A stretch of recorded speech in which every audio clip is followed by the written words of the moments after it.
between the lockdown and everything else, this is such a love song to New York City, to Washington Heights, to people in general. There's so much heart in this film.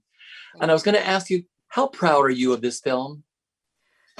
Um, it's probably uncool to say that I'm deeply proud of the film. I love all of the joy and exuberance in it. I love the different takes on what a strong woman looks like and the different models there of those paths that we walk.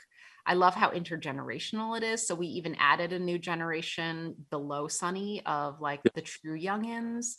I even down to like the body diversity. When we were selecting the dancers, I was like, I want to see elders dance in this movie because that is a reflection of how we dance in the community.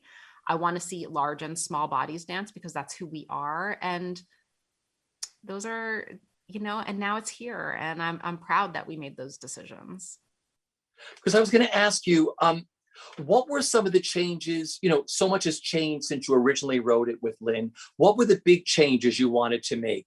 Because it's so current, it's so beautifully done.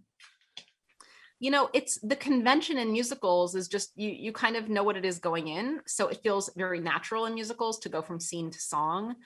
That convention can still be a little awkward and bumpy on screen, because screen captures a reality. For instance, actual blocks out here, out my window in Washington Heights, to go into them singing and dancing. So I think just creating a convention where that felt really alive and exciting, as opposed to like, always one of those like awkward on ramps on the highway.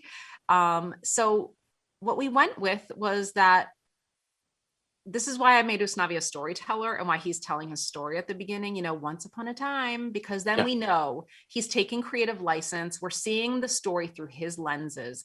And when he says the streets were made of music, we know that's how he saw things. So it feels more natural, but in a playful way, to go into 96,000, to go into Carnaval, because it's how he's telling his story.